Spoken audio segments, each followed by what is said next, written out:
Hello friends, स्वागत है आपका अपने चैनल अपना एजुकेशन में। तो चलिए आज का वीडियो फटाक से स्टार्ट करते हैं। हमने पिछले रिवीजन में टेंस को बेसिक्स में पढ़ा था और प्रेजेंट पास्ट फ्यूचर को बेसिक्स में पढ़ा था। आज हम इस वीडियो में जो टेंस का पार्ट 2 है, इस वीडियो में हम प्रेजेंट टेंस वर्तमान काल को जो है विस्तृत से पढ़ेंगे और प्रेजेंट इंडेफिनिट टेंस को पढ़ेंगे, प्रेजेंट इंडेफिनिट टेंस को। ठीक है दोस्तों, तो चलिए फटाक से वीडियो को स्टार्ट करते हैं। वीडियो को स्टार्ट करने से पहले पिछले वीडियो का रिवीजन कर लेते हैं। ठीक है दोस्तों, तो पिछले वीडियो में हमने क्या पढ़ा था? पिछले वीडियो में हमने टेंस को पढ़ा था, टेंस को। तो चलिए फिर से कुछ देख लेते हैं। टेंस यानी होता है काल। ठीक है दोस्तों, काल यानी समय। ठीक है, टेंस मतलब होता है काल, काल यानी होता है समय। तो टेंस का मतलब जिससे कार्य के समय की जानकारी मिलती है उसे टेंस कहते हैं। जिससे कार्य के समय की जानकारी मिलती है, यानी जिससे ऐसा सेंटेंस, ऐसा कोई हो समय कि कब कार्य हुआ है हमें उसकी जानकारी मिलती है, तो वहाँ पे क्या होता है? टेंस होता है। और टेंस इसी के हिसाब से 3 प्रकार के होते हैं। टेंस कितने प्रकार के होते हैं? 3 प्रकार के होते हैं। ठीक है, क्यों, किस हिसाब से 3 प्रकार के होते हैं? कि कब कब समय का मतलब कब कब कार्य हो रहा है, किस किस समय में कार्य हो रहा है, कि वर्तमान में हो रहा है, भूत में, कि भविष्य में। तो टेंस 3 प्रकार के होते हैं: present tense, past tense, future tense. तो प्रेजेंट टेंस में क्या था कि वर्तमान समय में जो कार्य होता है, वर्तमान समय का बोध होता है, तो वहाँ प्रेजेंट टेंस होता है और उसके हिंदी वाक्यों के अंत में है, हूँ, हैं ऐसे शब्द आते हैं। और पास्ट टेंस क्या था कि भूतकालीन में, बीते हुए समय में जो काम होता है, काम का बोध होता है, जिस सेंटेंस से उसे पास्ट टेंस का सेंटेंस कहते हैं। और उसके हिंदी वाक्यों के अंत में था, थी, थे आदि शब्द आते थे। और जो फ्यूचर टेंस था, और जो क्या था? फ्यूचर टेंस था भविष्य काल। वह टेंस जो भविष्य में होने वाले कार्यों का बोध कराता था, उसे फ्यूचर टेंस कहते थे। इसमें इसमें इसमें वे सभी इसमें वे सभी कार्य आते थे जो भविष्य में संपादित होने वाले होते थे। मतलब जो काम, मतलब घर, मतलब बन रहा है और आगे तक बन जाएगा, मतलब आगे बनेगा, भविष्य में बन जाएगा, ख़त्म हो जाएगा, फिनिश हो जाएगा काम। तो वहाँ पे क्या होता है? फ्यूचर टेंस होता है। ठीक है, और उसके वाक्य के अंत में गा, गी, गे आदि शब्द आते थे। ठीक है, और हमने पिछले वीडियो में पढ़ा था कि टेंस 4 भाग होते हैं। टेंस के 4 भाग होते हैं। कौन से टेंस के? तीनों टेंस के। तीनों टेंस यानी प्रेजेंट, पास्ट और फ्यूचर। जो तीनों टेंस हैं उनके 4 प्रकार होते हैं। ये इंडेफिनिट, कॉन्टिन्यूअस और परफेक्ट कॉन्टिन्यूअस टेंस। जो तीनों टेंस हैं उनको 4 भागों में बांटा गया है। ये जो 4 भाग हैं उनको 4 भागों में बांटा गया, जैसे present indefinite tense, past indefinite tense, future indefinite tense. वैसे ही चारों भाग हैं तीनों के। ये जो 3 हैं, ये जो हैं, इनके चारों भाग हैं: इंडेफिनिट, कॉन्टिन्यूअस, परफेक्ट और परफेक्ट कॉन्टिन्यूअस। ठीक है, उसके बाद क्या था कि हमें टेंस का अध्ययन करने से पहले वाक्य के प्रकार का अध्ययन करना चाहिए। ठीक है, तो टेंस की दृष्टि से वाक्य 4 प्रकार के होते हैं। पहला क्या था, यहीं पे समझ लेते हैं। ठीक है, पहला था अफर्मेटिव सेंटेंस, यानी क्या? अफर्मेटिव सेंटेंस यानी सकारात्मक वाक्य, सकारात्मक वाक्य। ठीक है, जिसमें क्या होता था कि सब्जेक्ट और हेल्पिंग वर्ब और मेन वर्ब और ऑब्जेक्ट। ठीक है, subject, helping verb, main verb और ऑब्जेक्ट। ठीक है, यानी इसमें नॉट और क्वेश्चन वर्ड का प्रयोग नहीं होता है। ठीक है, तो जहाँ पे सकारात्मक, जैसे वह खाता है, जाता है, ऐसे वाक्य में अफर्मेटिव सेंटेंस होता है। अब आगे देखते हैं, आगे क्या है?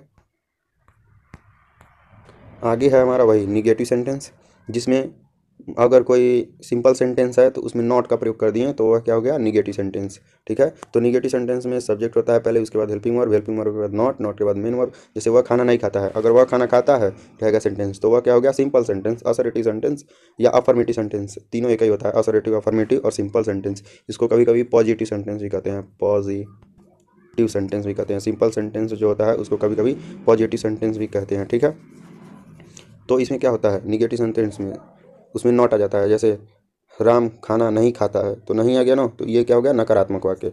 अब तीसरा सेंटेंस क्या है हमारा? इंट्रोगेटिव सेंटेंस, जिसमें प्रश्नवाचक शब्द आते हैं, क्वेश्चन वर्ड।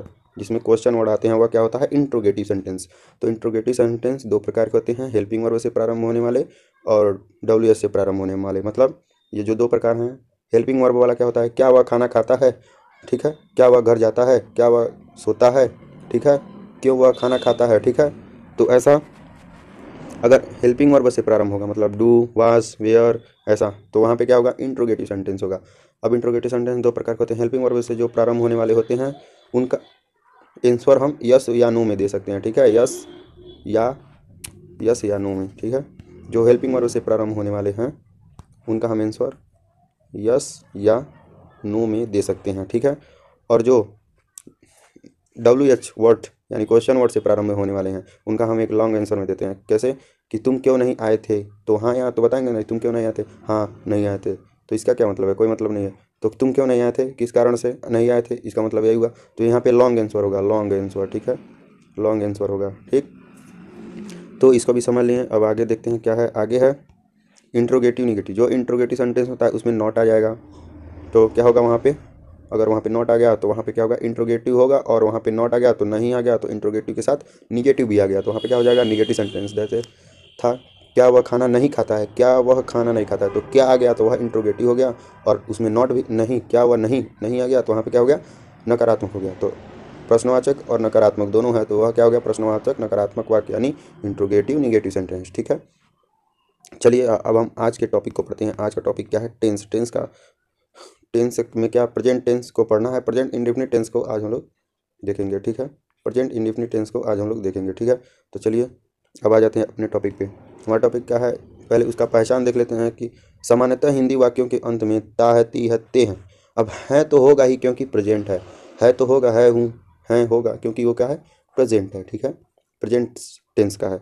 अब इंडेफिनिट का पहचान क्या है, प्रेजेंट इंडेफिनिट का पहचान क्या है कि वहाँ पे क्या होगा, ता, ती, ते, ता है, ठीक है। तो तहाँ पे ता, ती, ते आदि शब्द आएगा, वहाँ पे क्या होगा, प्रेजेंट इंडेफिनिट टेंस होगा। जहाँ पे ता, ती, ते ये सब आएगा वहाँ प्रेजेंट इंडेफिनिट टेंस होगा। अब हेल्पिंग वर्ब में देख लेते हैं। इस टेंस में साधारण वाक्य जो होते हैं, सिंपल सेंटेंस जो होते हैं, उसमें हेल्पिंग वर्ब का प्रयोग नहीं होता है, ठीक है। जो सिंपल सेंटेंस होंगे जैसे क्या वह खाता है, क्या बनाता है, क्या वह जाता है, ये तो इंट्रोगेटिव हो गया। इसमें डू या डज का प्रयोग होगा, ठीक है। एक वचनकर्ता के साथ डज का और बहुवचनकर्ता के साथ डू का इसमें। और निगेटिव सेंटेंस में भी ऐसा होगा, डू डज का प्रयोग होगा सिंगुलर के साथ, मतलब एक वचनकर्ता के साथ डज का प्रयोग और बहुवचनकर्ता के साथ डू का प्रयोग। लेकिन जो साधारण वाक्य होंगे हेल्पिंग वर्ब का प्रयोग नहीं होगा। हेल्पिंग वर्ब यानी डू या डज, हेल्पिंग वर्ब यानी डू या डज। तो जो हेल्पिंग वर्ब होगा वह साधारण वाक्य में प्रयोग नहीं होगा, उसके जगह पे यस या ई एस लगेगा अगर, ठीक है। तो जहाँ पे साधारण वाक्य होगा वहाँ पे हेल्पिंग वर्ब का प्रयोग नहीं होगा, ठीक है, और उसके जगह पे यस या ई एस का प्रयोग होगा, ठीक है। अब देखिए मेन वर्ब में आ जाते हैं। मेन वर्ब क्या है कि इस सेंटेंस में मेन वर्ब का फर्स्ट फॉर्म प्रयोग होता है, यानी फर्स्ट फॉर्म का गो का प्रयोग होगा, गो का। सेकेंड फॉर्म में वेंट का प्रयोग नहीं होगा, गो का प्रयोग होगा, ठीक है।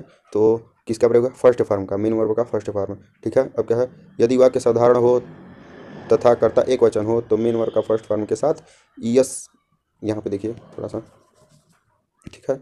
यदि वाक्य साधारण वाक्य हो तथा कर्ता एक वचन हो तो मेन वर्ब की फर्स्ट फॉर्म में यस या ई एस लगाते हैं। यदि एक वचन होगा, सिंगुलर सब्जेक्ट होगा तो यस या ई एस लगाएंगे, ठीक है।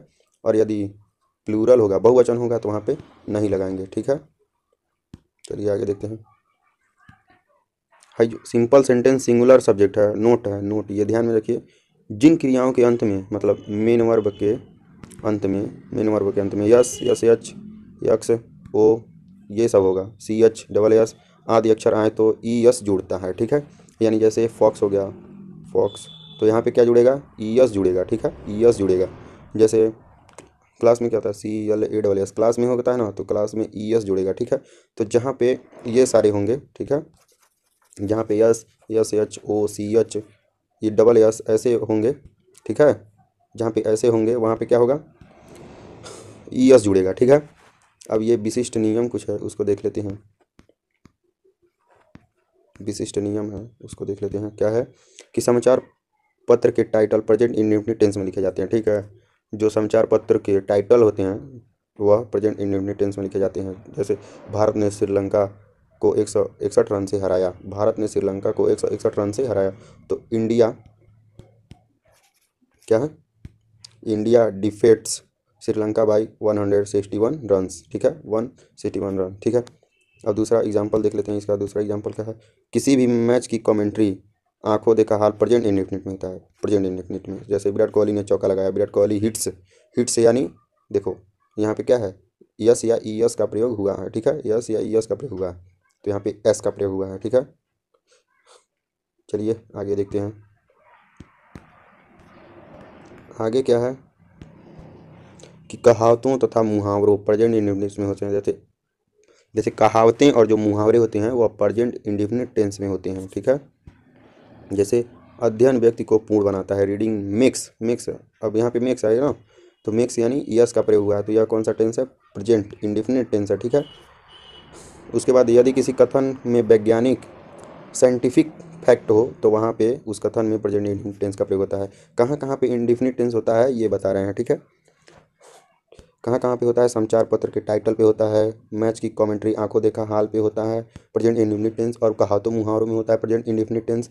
और यदि किसी कथन वैज्ञानिकता है, साइंटिफिक फैक्ट है, तो वहाँ पे प्रेजेंट इंडेफिनिट टेंस का प्रयोग होता है। जैसे हाइड्रोजन और ऑक्सीजन पानी बनाते हैं, hydrogen and oxygen make water. देखिए यहाँ पे दो हो गया यानी बहुवचन हो गया, तो यस या ईएस का प्रयोग नहीं हुआ है, ठीक है। यस या ईएस का प्रयोग नहीं हुआ है क्योंकि यहाँ पे क्या है? बहुवचन है, बहुवचन है, ठीक है। अब आगे क्या है? पांचवा वाला, यदि किसी यदि किसी वाक्य में सार्वभौमिक सच्चाई हो तो यानी कभी वो बदल नहीं सकता, तो वहाँ पे प्रेजेंट इंडेफिनिट टेंस होता है। जैसे सूर्य पश्चिम में अस्त होता है, सूर्य पश्चिम में डूबता है, ठीक है।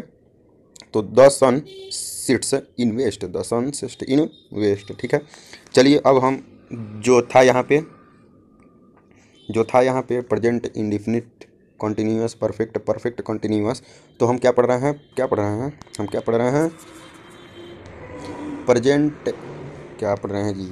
प्रेजेंट इंडेफिनिट टेंस पढ़ रहे हैं, ठीक है। हम क्या पढ़ रहे हैं? यही ना पढ़ रहे हैं, ये पढ़ रहे हैं प्रेजेंट इंडेफिनिट। तो इंडेफिनिट टेंस की दृष्टि से वाक्य कितने प्रकार के होते हैं? 4 प्रकार के। तो 4 में पहला क्या था? अफर्मेटिव। तो हम अब किसको पढ़ेंगे? अफर्मेटिव सेंटेंस को पढ़ेंगे। तो ठीक है, चलिए पढ़ते हैं। अब अफर्मेटिव सेंटेंस में क्या होता है? पहले हम क्या लिखते हैं? सब्जेक्ट, उसके बाद क्या लिखते हैं? मेन वर्ब का फर्स्ट फॉर्म। यदि बहुवचन है तो यस या ईएस का प्रयोग नहीं करते हैं, और यदि एक वचन है,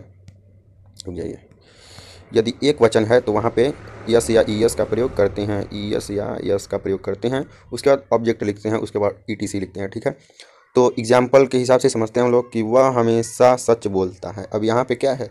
वह हमेशा सच बोलता है, तो क्या होगा? सी स्पीक्स ट्रूथ ऑलवेज, सच बोलता है, ट्रूथ मतलब सच, ठीक है। सी स्पीक्स ट्रूथ, या अब देखिए यहाँ पे सब्जेक्ट ही है, हमेशा सच, ये क्या है?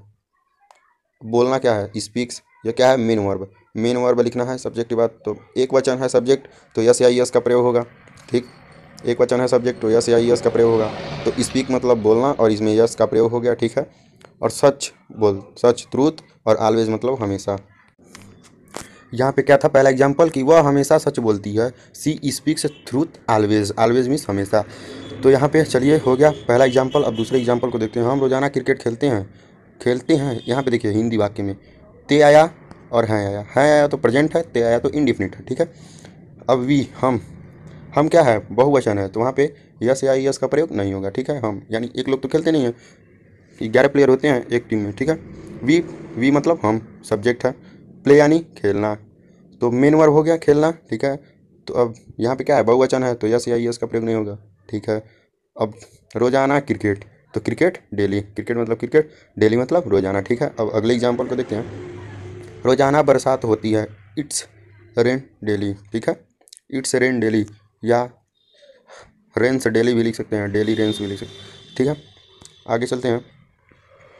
आगे निगेटिव सेंटेंस है, उसको भी पढ़ लेते हैं आज, ठीक है। उसके बाद इंट्रोगेटिव निगेटिव सेंटेंस अगली वीडियो में पढ़ेंगे, ठीक है। तो यहाँ पे निगेटिव सेंटेंस में क्या लिखते हैं? पहले सब्जेक्टिव, निगेटिव यानी नकारात्मक, नकारात्मक। हमने आगे जो ऊपर पढ़ा था इसका जो क्या होता है कि यहाँ पे हेल्पिंग वर्ब किसका प्रयोग होता है? डू या डज, ठीक है, डू या डज, और साथ में इसके नॉट का प्रयोग होता है, डू डज के बाद नॉट। तो स्ट्रक्चर क्या होता है इसका? पहले सब्जेक्ट लिखते हैं, उसके बाद बहुवचन के लिए डू लिखते हैं और एक वचन के लिए डज लिखते हैं, और इसके साथ डू या डज के साथ नॉट का प्रयोग करते हैं, ठीक है। और मेन वर्ब का क्या लिखते हैं? First form. पूरा प्रेजेंट इंडिफिनिट में फर्स्ट फॉर्म का यूज़ होगा, ठीक है। और फर्स्ट फॉर्म लिखने के बाद क्या लिखते हैं? ऑब्जेक्ट लिखते हैं, ठीक है। तो चलिए इसको एग्जाम्पल से समझते हैं। इसका पहला एग्जाम्पल दे रखा है, पवन रोजाना विद्यालय नहीं जाता है। पवन सब्जेक्ट, डज हेल्पिंग वर्ब, साथ में नॉट, ठीक है। अब ये जाता है तो क्या है? प्रेजेंट इंडिफिनिट है, और नहीं आया तो प्रेजेंट इंडिफिनिट का निगेटिव सेंटेंस है, ठीक है, निगेटिव सेंटेंस है। तो पवन डज नॉट गो, अब यस या यस लगना नहीं है, तो go to school daily, Pavan does not go to school daily, ठीक है। हम हिंदी फिल्म नहीं देखते हैं, ते हैं यानी प्रेजेंट इंडिफिनिट टेंस, नहीं तो प्रेजेंट इंडिफिनिट निगेटिव सेंटेंस। तो हम यानी जो इसका सब्जेक्ट है वह क्या है? बहुवचन है तो वहाँ पे डू का प्रयोग होगा, ठीक है। तो we do not watch, watch मतलब देखना, यस या यस का प्रयोग नहीं होगा क्योंकि निगेटिव सेंटेंस है। और हिंदी मूवीज़, तो हम हिंदी फिल्म नहीं देखते हैं, we do not watch Hindi movie, ठीक है। यह पंखा धीरे नहीं चलता है, ठीक है। दिस फैन डज नॉट, यह पंखा जो रखा है एक ही पंखा है, ठीक है। तो वहाँ पे क्या होगा, डज का प्रयोग होगा, नॉट साथ में लगाएंगे। मूव, मूव यानी चलना, हिलता नहीं है, ठीक है। हिलना, मूव, मूव यानी चलता, ठीक है। तो यह पंखा धीरे नहीं चलता है, this fan does not move slow, ठीक है। तो वीडियो अच्छा लगा हो, समझ में आया हो तो लाइक करें और चैनल को सब्सक्राइब करें। इसके अगले पार्ट को देखने के लिए, पार्ट 3 को देखने के लिए चैनल को सब्सक्राइब करें और बेल आइकन को भी प्रेस करें, जो घंटा लगा होगा, ठीक है। ऐसे ऐसे जो घंटा लगा होगा ऐसे हो जाएगा, वहाँ पे प्रेस करें, ठीक है। और वीडियो अच्छा लगा हो तो प्रेस करें, और यदि समझ में नहीं आया हो तो कमेंट में ज़रूर बताएं, प्लीज़ कमेंट में ज़रूर बताएं, ठीक है।